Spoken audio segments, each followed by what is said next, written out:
काश हमारे पास कोई रीसेट बटन होता और जैसे हम अपने मोबाइल को या अपने लैपटॉप को रीसेट कर लेते हैं, ऐसे ही हर सुबह अपने माइंड को भी रीसेट करते, या फिर कुछ क्राइसिस आ जाता तो उसको रीसेट कर पाते।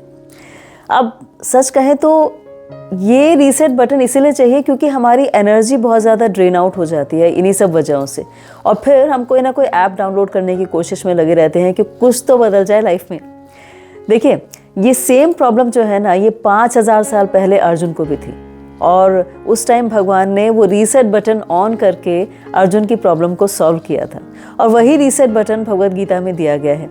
तो उन्होंने कहा कि तुम अपनी जो सांसें हैं उनको बैलेंस करना सीखो। तो जैसे ब्रेक और एक्सीलरेटर दोनों होते हैं ना कार में, ताकि कार स्मूथली चल सके, ऐसे ही अगर हम सांसों को बैलेंस करना सीख जाते हैं, यानी जो सांस आ रही है, इनहेल कर रहे हैं, और जो एक्सहेल कर रहे हैं, दोनों को बैलेंस करना सीख जाते हैं, तो लाइफ भी स्मूथ हो जाती है, जिसे प्राणायाम कहा जाता है। और ये प्राणायाम हमारे लिए एक रीसेट बटन का काम करता है। और जैसे जैसे हमारी सांसें बैलेंस होने लगती हैं, सोच बैलेंस होने लगती है, और जब सोच बैलेंस हो जाती है तो फिर माइंड ऑटोमेटिकली रीसेट हो जाता है, और फिर स्ट्रेस, एंजाइटी, ओवरथिंकिंग खत्म होने लगती है।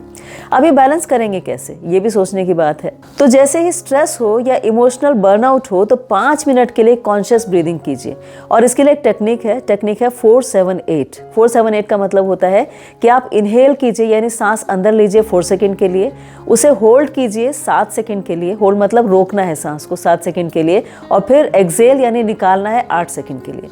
इससे आपका जो हार्ट रेट है वो स्लो हो जाएगा, आपका नर्वस सिस्टम रिलैक्स हो जाएगा, और आपकी एंजाइटी या ओवरथिंकिंग इमीडिएटली कम हो जाएगी। अब अगर आप 7 सेकंड तक होल्ड नहीं भी कर पा रहे हैं तो शुरू में आप 4-4-6 भी कर सकते, यानी 4 सेकंड आप इनहेल कीजिए, 4 सेकंड रोकिए, और 6 सेकंड निकालने में लगाइए, धीरे धीरे निकालिए।